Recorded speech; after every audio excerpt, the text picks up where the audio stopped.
that every soul is a reflection of God. To give simple simile, which I have given several times, think of the sun as God. And there are countless reflections of the sun. And the reflections on different vessels, jars of water. And the water is not of the same quality in all the jars. Jars are also not of the same shape.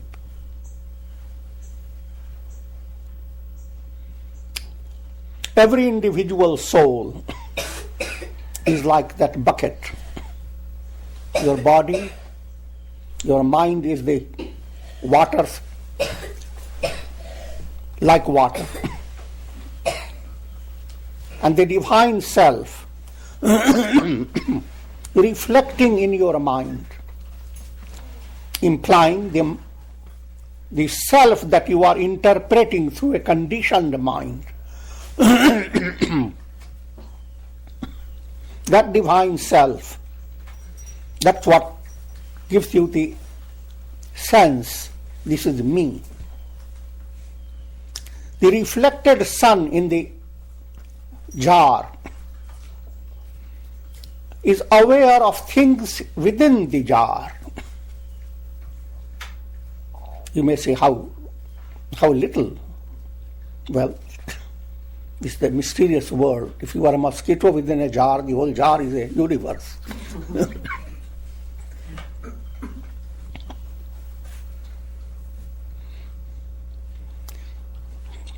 For the reflected soul, the universe is within that jar. When karma for one life is over, the bucket breaks. But mysteriously, all the content is taken into another bucket.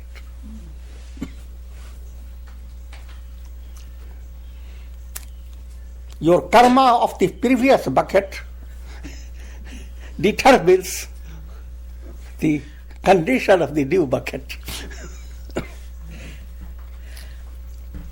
And you can get into wonderful buckets.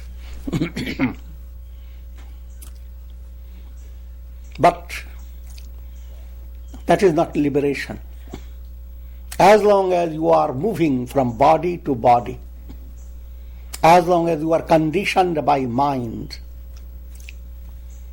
and dependent on the world of Maya, you are not healthy. You are not swastha. You are not abiding in the self. You are abiding in the bucket.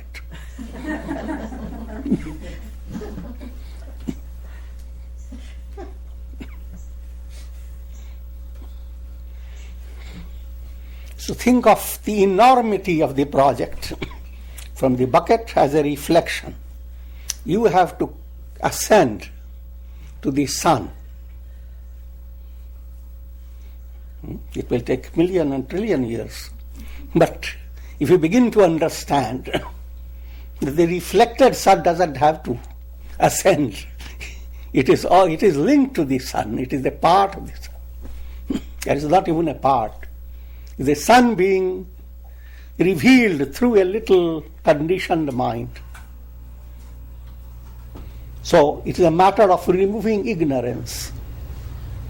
Once ignorance is removed, the reality, what shines in the pot, is the same as that which is beyond all pots. What shines in you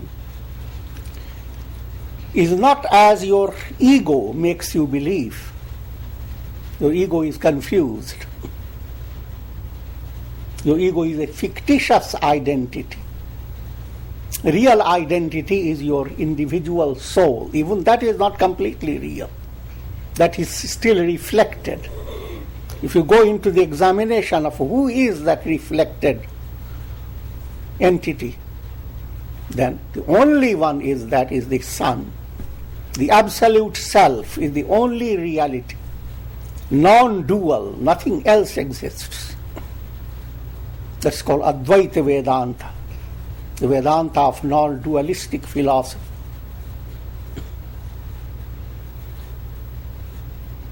And that gives you a profound basis of handling your life in day-to-day realities. Because when you find the world around you creating trouble for you, your mind turns to karma. You begin to understand that the people are not independent in creating trouble for you. You have whispered into the ears to do it. You have created karma. And they are working out a karmic process.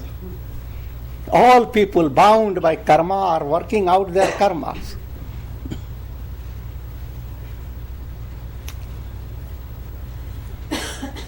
The solution to your problems lies within you. And as your mind turns towards God, there begins the process of ending all your problems. Turning your mind to God requires 4 methods. In your activity, you should become more responsible. You should become more generous. Your actions should not just help you and your family.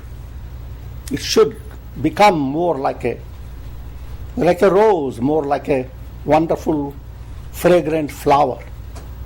It should reach out to many. So how to make your action magnanimous? Karma Yoga. Learn the art of doing things. And Bhakti Yoga, how to make your sentiments and emotions become focused on God. Because all relations that you experience, they are all reflections in the bucket. Why should a reflection love another reflection? Why shouldn't it love the self, the sun? If you love the sun, you can as well love any reflection you want. But that will not create any bondage. The sun is the reality. The instinct of love is fulfilled when you realize you are one with God. Until then, you are tumbling by karma. You are handling things in illusion.